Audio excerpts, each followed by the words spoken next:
All right. So people are joining us, but I thought I would start off by saying hello. For those of you that are new here today, my name is Beth Brodowski, and I am the president of Iris. We are a brand strategy and communication firms that works with nonprofit organizations. And I am thrilled today to be joined by Janet Cobb. Janet is a fundraising coach that works with Bonterra, and Bonterra was our title sponsor for our All About Branding conference. So some of you may have met them and been introduced to them there. Some of you may already be clients of Bonterra, but they are people that do a lot of work in our industry to share knowledge, share education. I have done a lot of educational talks for them. So I'm thrilled to have Janet come on and have their team come and do an educational talk for us and for our community. So Janet, take it away. Please feel free to expand upon your introduction and talk a little bit about what your subject is today. And thank you everyone for being here. As Beth said, I'm Janet, and today I'm representing Bonterra. And we're going to talk about how to be better stewards of our donors at year end and all the time, right? So there are a few things in the slide presentation that Bonterra is offering you. I'm not going into this, but you will get the slide deck after the presentation, and you can take a look at everything Bonterra has to offer. There's a little bit more about me and my background if you're interested. The one thing I would say is that in the last decade, I've worked with over 850 small nonprofits across the country. And so I always like to say I bring the wisdom and the successes and the challenges and the struggles of all of those organizations into every conversation to share. So I hope you come away with something today that is helpful. If you've been at fundraising for a long time, hopefully you already have your go-to tricks for both year-end and donor stewardship, but we'll review today and hopefully come up with some new ideas. So this is the agenda, but let's just dig in and start thinking about what we can do for donor stewardship. So the first thing I'd like to do is ask, I think there is a poll set up, Beth, I'm not sure about that. If not, you can just put it in the chat. Yeah, put it in the chat. I didn't know about this slide. Oh, So okay. yeah, go right ahead. Sorry. How quickly do you send a donor a thank you? Do you do it within 48 hours, within a week, within a month, more than a month? Do you do email? Do you do snail mail? Do you do handwritten cards? Like, what is your current sort of donor thank you process? Worth taking a little. Someone sends within 2 hours. That's 48 hours. Good. That's the magic number. We all know. Within 48 hours, followed by number 2 is within a week. Okay, gotcha. Number 3 within a month. Okay. So we've got answers there, but the magic number in donor thank yous when a gift is made is 48 hours. And that's the magic number because someone who studied these things, who is not me, I don't do studies like that, but someone who does has learned that if you send a thank you within 48 hours, that donor is 4 times more likely to give again. All right. So the power of a quick thank you is fundamental to donor stewardship. That being said, I think that really what we want to start thinking about is a practice or culture of gratitude.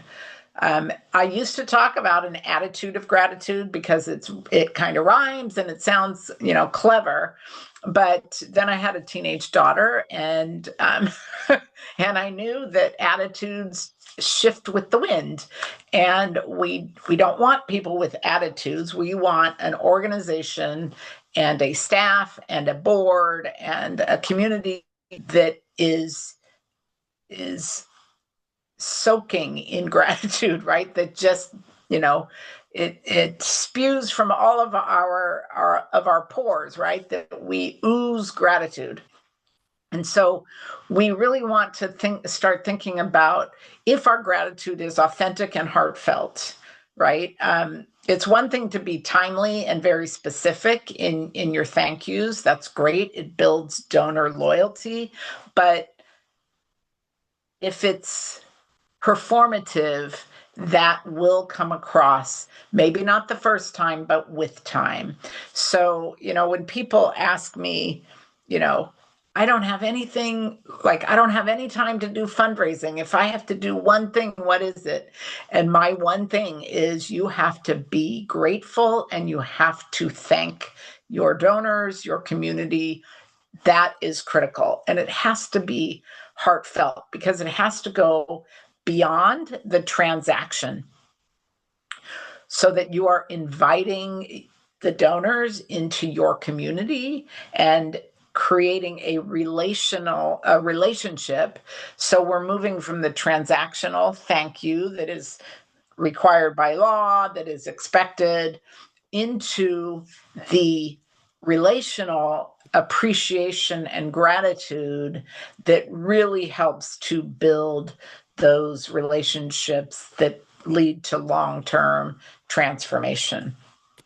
So we really want to be thinking about gratitude from the perspective of all of our relationships, right? If we aren't showing gratitude and feeling gratitude in our everyday relationships with our family and our loved ones,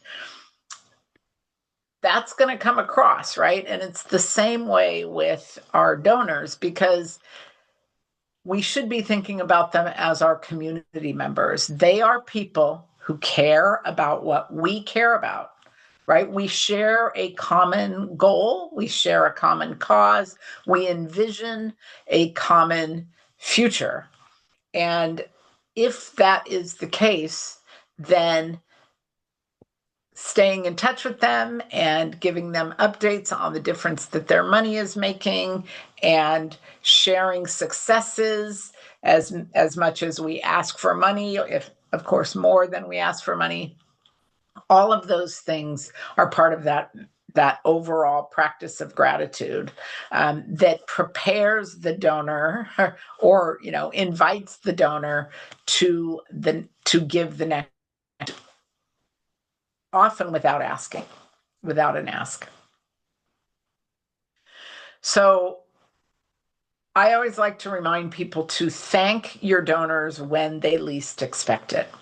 We use technology and automation to manage the transactional thank yous, right? When someone gives through a credit card, they should get an automated receipt.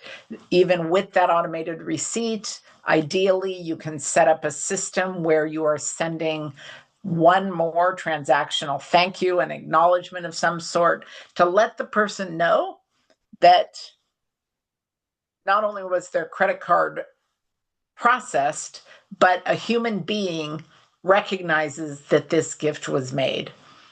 Most people don't read their receipts. So you want something separate and apart from the receipt to tell someone that they are making a difference and that someone else in the world noticed and is grateful for that.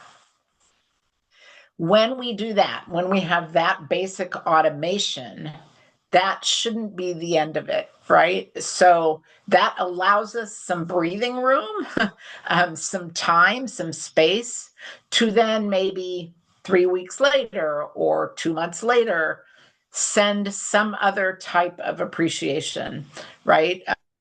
Meaning, an update on what their money is doing, success stories, spotlights on volunteers, all of the things that our newsletters cover is part of that relational gratitude.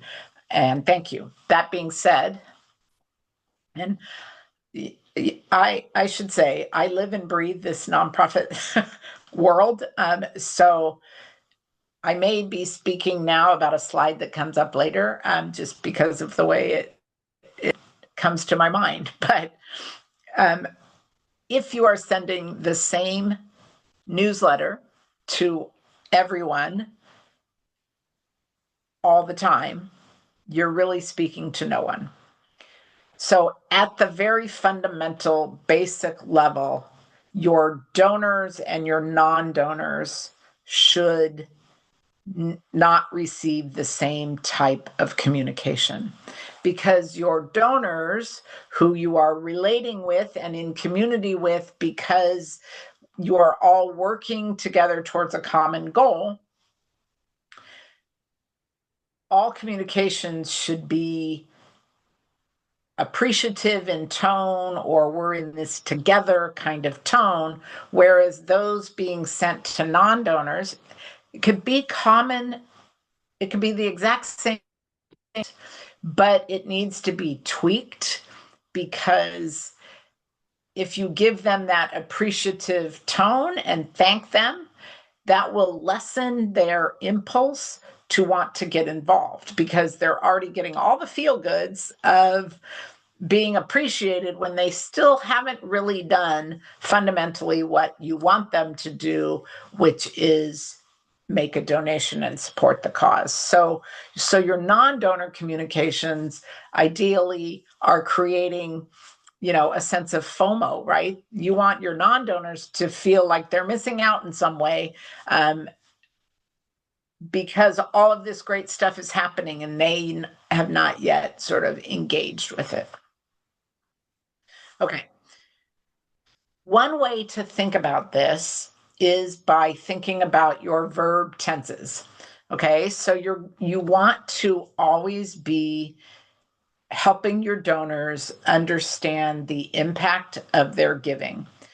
The primary reason donors who are surveyed say that they stop giving to an organization is because they don't know if their money made a difference. So verb tense is critical in this process, and this is why. Stick with me a minute.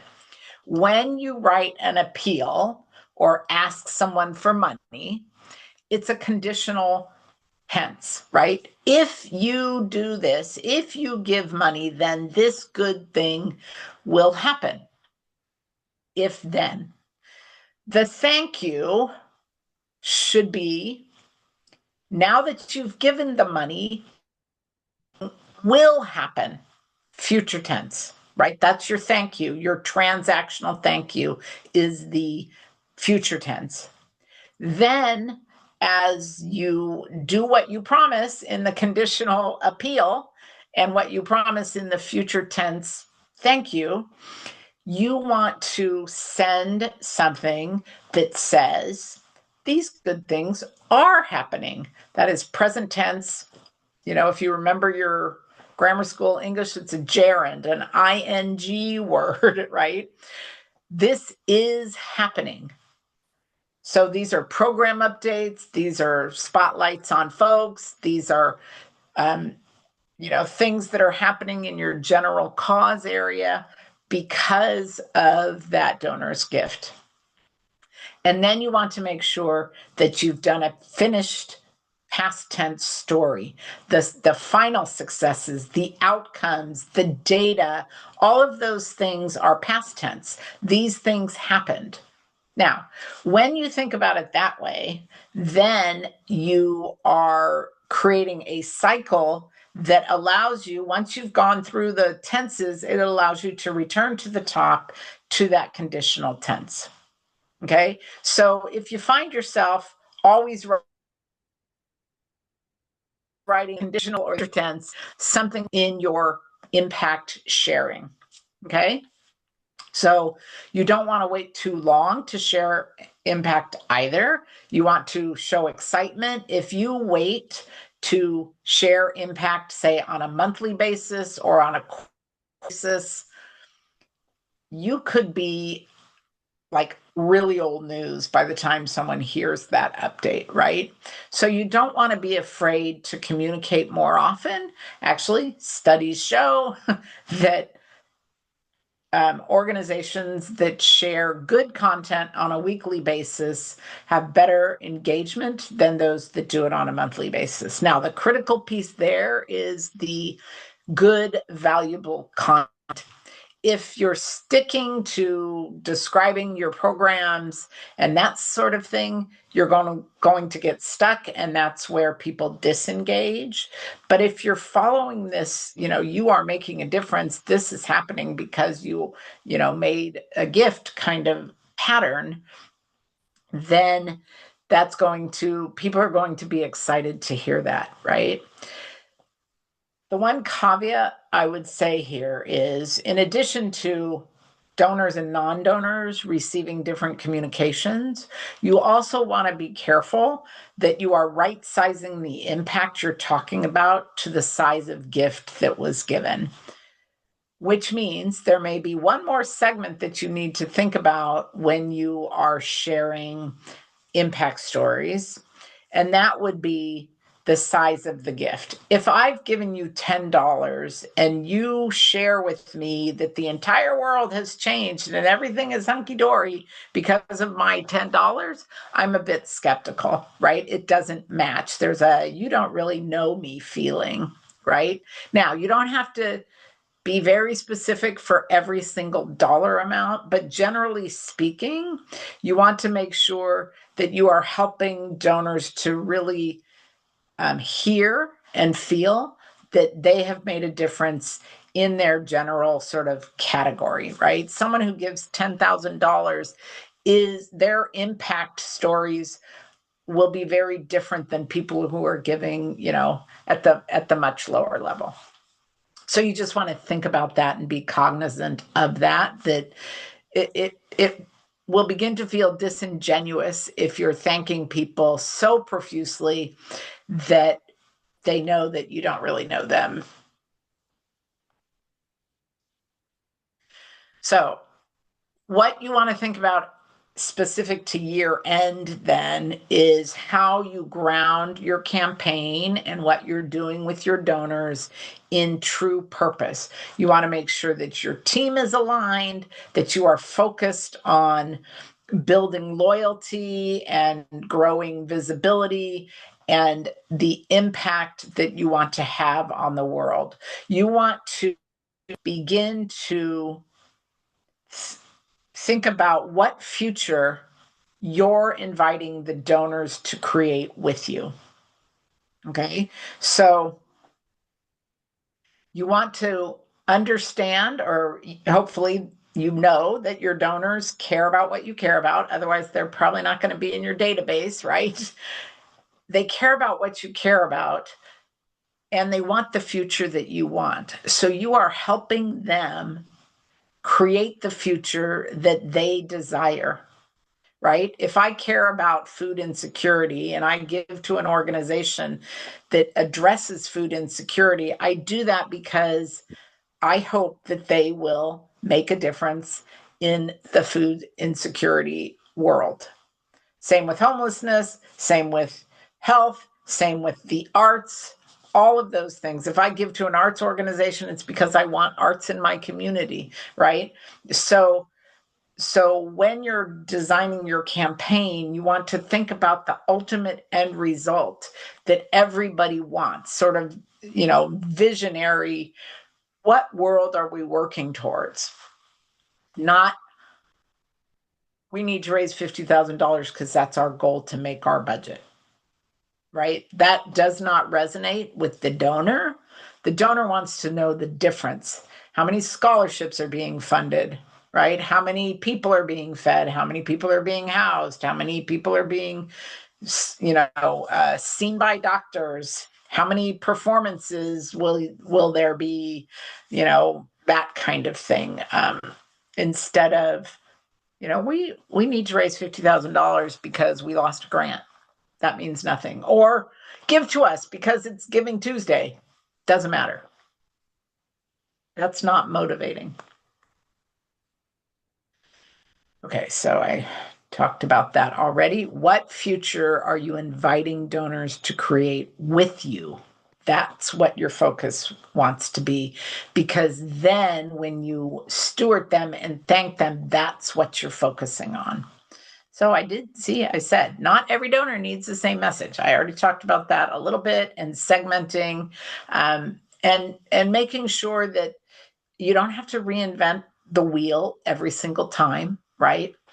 For every single segment, but those small little tweaks can make a big difference in how someone finds themselves in what you are writing, whether it's a donor appeal letter or a thank you or an impact report.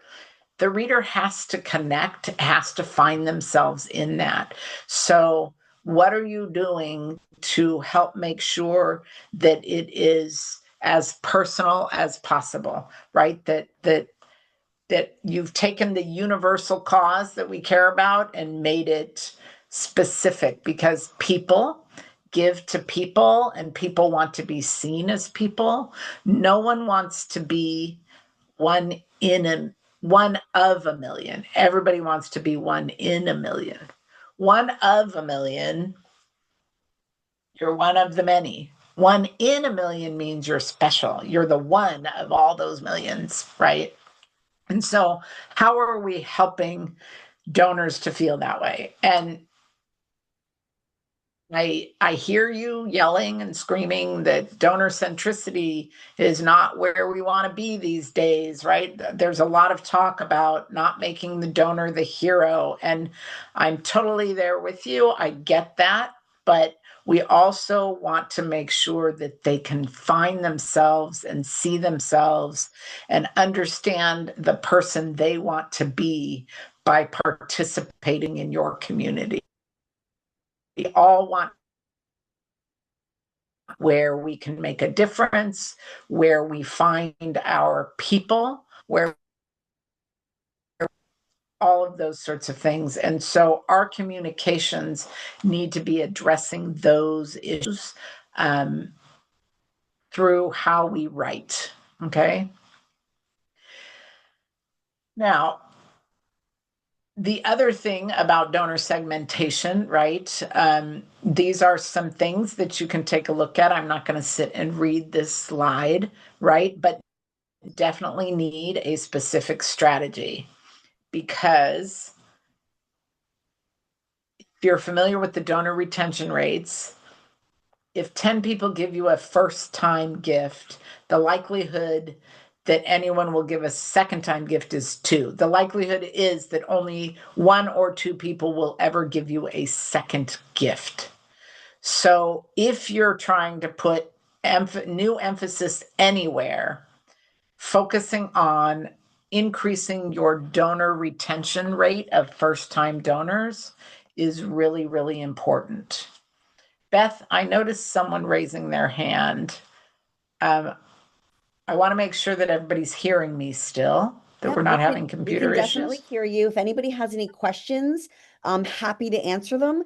We can put your question into the chat or into the Q&A, and I'll make sure to like get it over to Janet. And I am happy to be interrupted if it's like a critical question that will make everything else too confusing if we don't address it. So feel free to interrupt me. But new donors, focusing on new donor and deepening that relationship can work wonders in your further donor retention growth, right? So you definitely want to think about that segment. You also want to make sure that you're thinking about recurring or monthly donors. These are folks, even if they're giving at a very small level, who are very invested in the cause. They're very interested in the cause. They're very connected because they're giving monthly, right? That means they really do care and want to make a difference. So have a strategy for them. And the last one I'm going to talk about from here is this idea of major donors, people who give at a high level, ideally are not lumped into a mass market approach to fundraising and donor stewardship. Ideally, you could personally thank and have coffee with and chat, with every single person who ever gives to your organization, but that's not very realistic unless you're really, really small, right? But generally speaking, there's too many people involved in this. So what you want to do is be as personal as you can with as many people as you can, right? Whether that's your top 5 donors, your top 10 donors, your top 20, your top 50. And that depends on the size of your team, right? And monthly donors, because they're very invested. And then new donors. But you need to go from personal, the phone calls, the coffees, that sort of thing, to personable, meaning let's have small group gatherings, let's, have an open house, these kinds of things, to personalized, right? At the very least, you want your communications to be personalized, meaning you use names, you don't say dear friend, that kind of thing. You want people to know that you know them. Okay. So, as much as you can, personal, then personable, and then personalized.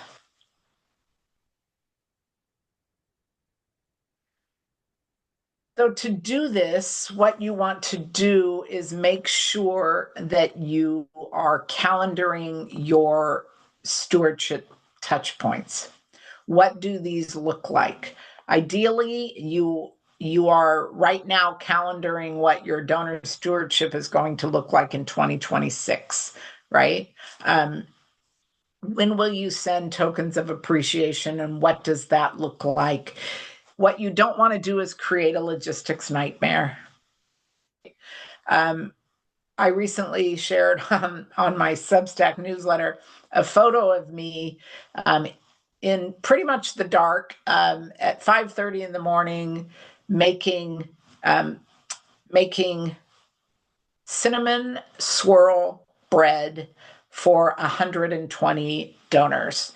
This was back in the 1980s, and every day I would rise at 5:30 in the morning and get my dough started, and by the afternoon 12 rolls of cinnamon roll bread were being delivered with, I think, a bottle or something. My job was to do the cinnamon roll bread. Everything else I wasn't in charge of, right? Another year I made Rice Krispie treats with cornflakes and green marshmallow, right? Green colored marshmallow. We made Christmas wreaths, and I made like 8 different kinds of cookies, Christmas cookies, to accompany the Christmas wreaths. So everybody got 2 dozen cookies and a Christmas wreath for 120 people. You don't want to create this logistics nightmare, not for 120 people. But maybe for a handful of people, you are going all out, right? What can you do to help folks feel appreciated, especially those folks most invested? I've seen folks who, just get a box of tea, individually wrapped tea, and they send a little note, a handwritten note with a tea bag that says, "Have a cup of tea on us. Thank you for your support."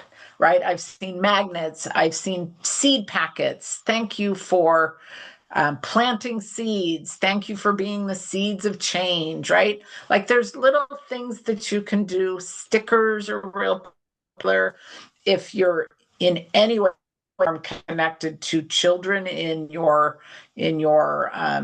programs, if children can design something, people love that, right? You don't want to become the UPS store, right? You don't want to become, a mail house getting these things out. But there are very easy ways to show appreciation, maybe on a quarterly basis. It's not the transactional thank you. It's not right away and it's not necessarily to everyone. Okay. But start thinking what could be simple and easy. A bookmark, even an online e-card, right? With a great photo, right? There are even programs that you can set it up and they'll manage it all year for a subscription fee, right? So this all depends on your budget, of course. You want to try and have meaningful conversations with people. Can you call or Zoom, invite to coffee, have breakfast? One organization that I was working with during COVID, the ED, she was living in Missoula, that's Montana, right? So she was out in Montana, outside of Missoula, and she was really, feeling like she wanted to connect more with her community, and she couldn't because it was COVID. So she took a picture of her back deck that overlooked the beauty of Montana, right? She took a picture of her back deck and she said, "I'm lonely and so is my back deck. Please join me for," I think she said, a drink, right? And then because all of her donors were local to her community, she then got little, um, I those miniature like hotel size bottles of alcohol, some kind of alcohol, and a few cookies, and she packaged them up and either delivered them or mailed them to the 20 or so people who she asked to join her on her back deck. And it was a Zoom visit, so they each had their little packet of treats, and they all got on Zoom, and she did an impact sharing with them, right? Real simple. It took a little bit of logistics, but it wasn't a nightmare. It wasn't a gala, right? It wasn't a big to do. It was a simple thing. And I think more than anything these days, folks are craving simple connection and knowing that what they're doing is making a difference. So think about that as you think about how you want to engage your donor. The other thing is in your content, the content that you send out via email or snail mail. One thing to remember is it doesn't always have to be about your organization or even the people in your organization. If I care about the cause area that your organization is addressing, then I want you to become the trusted source of all things related to that cause area, or that's what you want to become for me, right? So don't be afraid to share educational materials. Like if you go to a conference and you learn something new, share it with me, right? If there are news stories out there about other organizations doing similar things, grab the link and say, "I know you care about this cause. I thought I'd share this with you when it came across my desk. I thought I'd share it with you." Right? Then I know I can always turn to you when I'm interested in this cause area, right? It's kind of like I like to talk about, the myth of donor fatigue. There's no such thing, right? But my husband is an avid sports person, right? He watches it on TV. He goes when he can. He listens to it on radio. He talks to his friends about it. He reads about it on computer or whatever, right? Everything. And he has his go-to stations, right? The people he trusts to be talking about the things that he cares about. You want to become that favorite station, that favorite resource for people who care about your cause area, because then when you ask them conditionally, if you do this, then these good things will happen. All of the memories of the inspirational quotes you've sent them, of the educational pieces, of the different conversations you've generated will come back to them and say, "I want to keep this going. I want to make sure this doesn't go away. I want to make sure that they keep solving the problem that I want solved." right? That's what we're trying to do through our donor stewardship. We're deepening our connection to our people, right? Because remember, give to your organization, they give through it. Okay, so donors give through your to it. They don't give to your organization, they give through it. You become the conduit that fades in the background because people want to help people. And we know people want to help people, and that 501c3s and credibility and all of these many things that we stress over so often aren't the most critical thing because GoFundMe exists right now. I'm not talking about the debacle of GoFundMe's big to do a few weeks ago. If you don't know what that was, never mind, it's solved. But if you do know what that was, I'm not talking about that. I'm talking about GoFundMe's original existence, right? Where they created a space for people to share stories of people who needed help, and other people give millions of dollars. Millions of dollars pass through. I've seen locally, I've seen news stories about all the people stepping up to help right now in the absence of SNAP benefits being disseminated to those who need them, right? There are collaborations, there are people collecting food, there are people collecting money, there are restaurants giving free meals, there are all kinds of folks doing all kinds of things, collaborating for a cause. So you and your mission, if you can see yourselves as one of the collaborators in this whole thing, right? It is a collaboration with others that with a shared purpose that makes donor stewardship work, right? Because some people care about a cause so much that they work and live and breathe that cause day in and day out as their primary job. Other people have a different primary job, but they volunteer whenever they can. They work on it in their spare time. They create spare time to work on it, but not as their primary job, just as part of who they are. And then other people have a primary job, may or may not have time to volunteer, but want to give money because they want to make a difference and they want to be involved. Everybody has their spot. And our job is just to help people realize and identify what their spot is. Okay?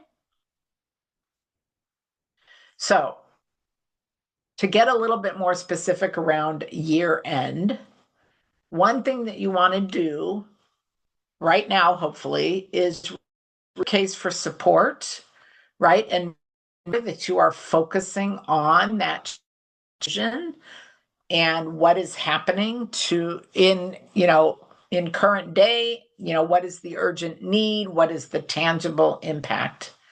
Collect fresh stories and visuals and testimonials, and think what's going to inspire someone to give in the month of December. Giving Tuesday, a giving day, calendar year end, while many gifts happen, 30% of all giving happens in the month of December, and 10% of that happens the last week of the year, the last 3 days of the year.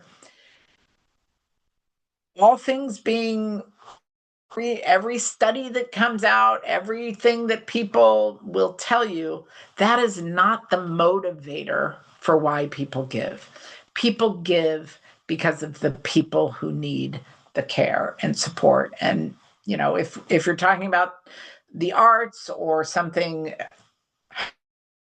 higher up on needs, it might not be people trying to give to people to solve their problems, but it's still about creating the world we all want to live in. or that each person wants to live in. Everyone has their idea of what a better world is, and you are meeting them where they are because your values and your vision align. So you want to make sure that your case for support is focusing on that, not on your need for funds. Your deficit. Deficit fundraising is not motivating. Giving Tuesday is not the impulse generator, right? Year end is not the impulse generator for most donors. Now, one thing that is kind of motivating for whatever reason is a matching gift. So if you can matching gift by talking to folks who can give at a higher level to encourage other people to give, that works. It works wonders. It's not so much about stewardship, but about how you're going to engage folks to be more generous. This is a sample communication plan that I would recommend throughout maybe mid-November or early November to the end of December. You want to make sure you have a giving page, a fundraising page. Make sure it's up to date and it aligns on your website, that there's a theme that is clear, and that why you want to give, what difference you're going to make. You want that on your website. You want that on your social media. You want that on your giving page. You want to make sure that it doesn't take too many clicks to get me to where I can give to you, right? How many does it take for me to give you my money? Your donate button should go directly to where I can give you money, not to another page to explain all the different ways that I can give you money. You can have that page, but you should have a donate button that leads straight to where people can give. If your budget can manage it at all, you want to send at least one direct mail appeal. Mail is still the primary means of donating, so don't ignore that if you can. If you can send two, that's even better. The second one being to those who haven't yet given. You want to really increase, I imagine most nonprofits don't email enough. So increase between, now and the end of December, 10 to 12 emails. Not all of them are asking for money. Remember the verb tense cycle. Do that as many times as you can between now and the end of December. Lots of social media posts, especially no, I should back up and say social media should be invested in if you already have an audience at this point in the year, right? Don't try and create your audience now. You can do a little, but don't lean in too heavily. Lean into where your audience is and engage them as best you can. I've already talked about phone calls and videos, and as many touch points as you can. You want to be planning that for 2026. And All right, Janet, we have a so the question. last If, slide can I pop in, Janet, with a question? Oh, perfect timing. Yeah, before we jump to that, let me just put this one in. So Javier is asking if we have any examples or even guidance for a type of end of year campaign that also asks for other types of support besides money. And he's a volunteer advisory board member for a small queer and trans-led organization, and a lot of the folks are being impacted by layoffs and discrimination. And he's curious how to engage folks in a way that doesn't turn them away if they can't donate. So I would say you want to engage them to deepen the connection and build community. If you have volunteer opportunities, I would definitely think about more of those, but also maybe a volunteer appreciation event of some sort, or just community building events. Giving Tuesday might be a great day to do that, where instead of, I mean, you can't ask people for money, certainly, but you could also create an environment where, you know, you gather somewhere in mutual support, in sharing stories, that kind of thing. Maybe even come together as a group to volunteer at another kind of organization that might be important to you, so that a lot of times when folks are being targeted, the one thing that makes them feel good or safe is being in community doing things that are important to them. So you don't have to make it about even fundraising. Your fundraising audience might be the people outside of your immediate community who are, the common word is allies, right? Or accomplices, right? People who support you and want you to be safe and feel heard and seen. Get them to support the events you want to host for the people being impacted by the layoffs or by the discrimination or by um, the various things that are happening in our country right now. Janet, I love that. And I can attack it from the because I come to it from a marketing communications perspective. And so like it's not usually my job to ask people directly for money. Like we always look at, what drives participation, what makes people get involved. And especially in the audience that you're dealing with, a lot of people feel like, as Janet was just saying, like they don't have a voice. And so putting together something like a social media toolkit for them, we're actually literally working on one right now.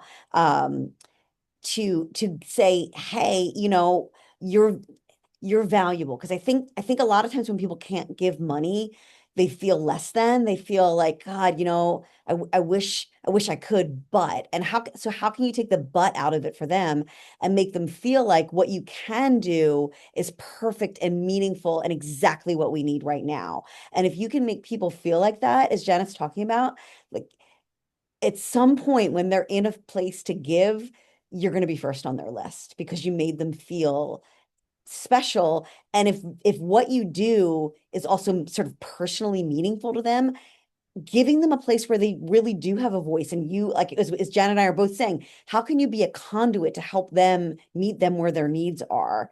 That you will just become deeply meaningful and valuable to them.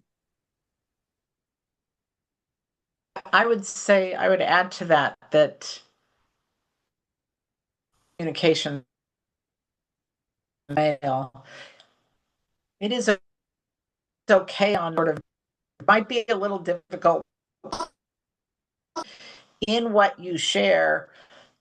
Give them the option to say, I will be your ambassador. I will share your social media post. Like, give them choices that aren't related to money, and about practicing gratitude. If that is really authentic, then that will come across to them. If it's an afterthought, intuitively they'll feel that, right? So I think if you're genuinely appreciative of volunteers and you genuinely want to build community and help people feel safe and seen, anything you do is going to lead to that. And the money will come as it comes, Right. right? And it's so I mean, to me, as coming to this from that perspective of brand strategy, I tell people all the time that your logo, your colors, your fonts, those are all things that we build for people, but those are hooks. Like those are things that help people connect and remember. But what we're connecting them to do is why you exist in the first place and why you're meaningful.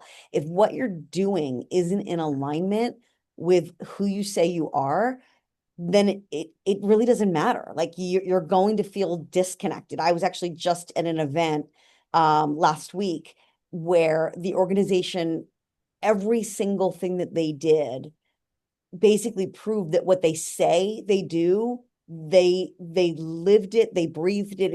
It felt so immersed in them saying this is the problem we're trying to solve, and then every step they took throughout the entire 2-day event showed it. And I walked away feeling like I want to get more involved with this organization, uh, because of just Right. their credibility, just how they showed up. And that's where the brand really lives, in how people experience you. So how can you give people meaningful experiences? It'll be worth it. Yes, absolutely. Thank you for that, Beth. Fantastic. Uh, Janet, I'm going to let you any, wrap up. And do I you was going to say, if see? there are any other questions, anything that you want us to answer before we wrap up here today, we can do that. Yes, absolutely. I'll go ahead and share as I said, I'm here today representing Bonterra. And so they have a giveaway, a guide for year-end fundraising. It's a pretty handy guide. It gives you some ideas. You might hear some things that I've talked about simply because I've worked with them for quite a long time. But if you want it, answer yes, and then Beth will um, be able to Yeah, we'll pass. Yeah, send so we'll, them yeah, we'll your pass it all email. along and Yeah, get make sure you get it'll a get copy of passed it. along to you. Yeah. You don't have to Yeah, say no if you yeah. don't want it, but Zoom only gave me the option for a 2-question poll. So That's the way Zoom works, right? yes, So, exactly. So yeah, I'm just going to leave this up for a minute just to make sure that everybody who wants it has a chance to fill it out so that we can collect everything. Janet, do you have any sort of final thoughts, final, takeaways for people? I think my final takeaway would be to try every morning to just sit a minute, maybe as you're driving to work or whatever, getting your coffee, and really think about the gratitude piece, because if you really feel it, it will come out and you will come up with creative to um, really connect with your donors, because remember, it's just all about the community you're building for the world you want to create. Fantastic. And anybody that's here today, the question I always like to end with is, you just spent almost an hour with us together. What's one idea that you got from today that you're going to take away and give a try? Like, what's one like helpful new idea that you got? And while people are thinking about that and putting it in, Janet, Julie put in a question. What is the easiest way to segment communication? She says, I assume automation, but how do you keep that content fresh, with limited capacity? Yeah, so segmentation, um, yes, you have to rely on automation, but I think if you are looking for, fresh content, I think really focusing in on those tenses that I talked about will help you. Like any given day, you can say, what do I have that's future tense that we can talk about? Mhm. Tense, it's happening, it's still in the midst of it, and how can I share that? And then, what is past tense, what's already happened, what's done that. And if you're always looking for those things, you have new people coming into your programs, you have new, everyday things happen, and it doesn't have to be mind blowing, and it doesn't have to be like, you know mind blowing. That's the word I'll use, right? It can be something simple. Today I heard someone say, right? Like just sharing what you overheard as you walked down the hall that was meaningful in some way to your cause will touch a donor the same way it touched you, right? And so you're not like creating new content. You want to start attracting your content like a magnet, right? Like by being aware and being attentive to what's happening around you, and just sharing that authentically, simply. It doesn't have to be polished. It doesn't have to be a big fancy newsletter. It can just be a simple email. Right. And so to a non-donor, it would be, I overheard this and it was so powerful and it just helped me know that we're here doing what needs to be done to, you know, address this cause, whatever. And to a donor, you just add a thank you into that, right? Like, I'm so glad that, I'm so thankful that you made a donation or that you support us because that, this Right. happened today, and I knew you'd want to know, right? And exactly. And Julie, I'll add to that sort of, from my perspective, we see this all the time. I was saying to Janet earlier, we lovingly call many of you slash marketers because you didn't expect that you were going to have to deal with marketing when you came to your job necessarily. But with the small organization, it just everyone usually has to get involved and participate in it. And typically when we talk about segmentation, usually there's that like collective groan of like, ugh, like love to get it, believe in it, don't have time. Right. And so we always say from the brand perspective, doing that thing that Janet was just talking about, how you can be like a magnet to pull people into the center. If you understand who your lovers are, like who really loves you, who's going to show up and what they value, like why are they there? What do they care about? So spending like literally a little offline time, making a few phone calls, really talking to the people that show up every day, raise their hands so you understand what do people love about you and what makes people keep showing up and raising their hand over and over again.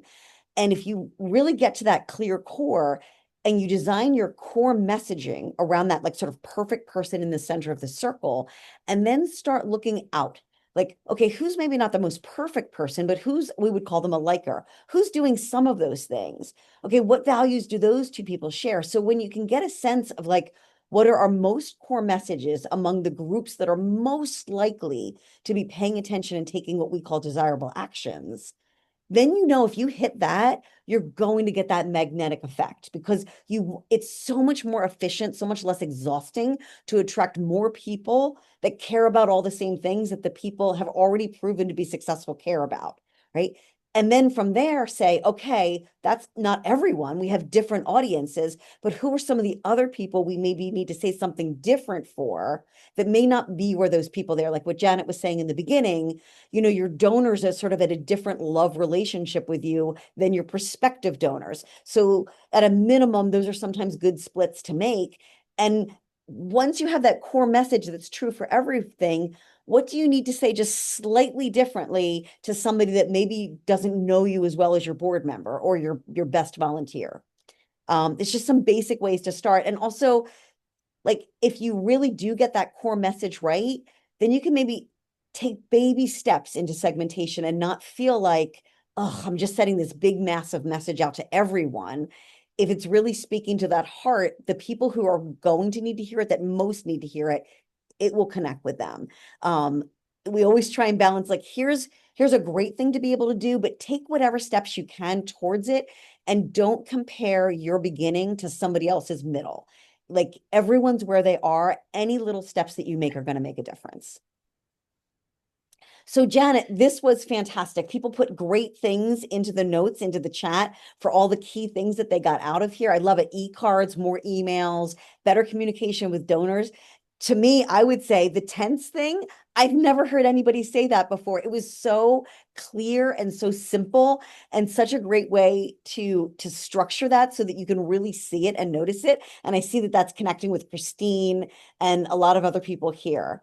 So thank you so much for joining us today. Thank all of you for here, coming on, staying till the end. We will get your names over to Bonterra so that they can send out this giveaway for you.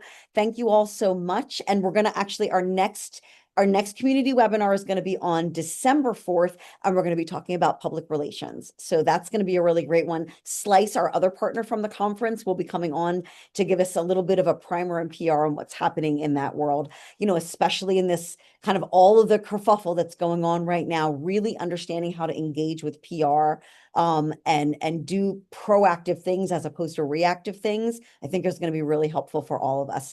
I'm so thrilled to be able to do these sessions with all of you. If any of you ever have any ideas of what's driving you crazy right now in the communications and fundraising world, let us know. I'm always looking for ideas to deliver you the content that you need most. Very much appreciate you being here, Janet. This was fantastic. Thank you all, and hopefully we will see you next Thank you month. for having me. Fantastic. Thanks, everybody. Have a great week. you, everyone.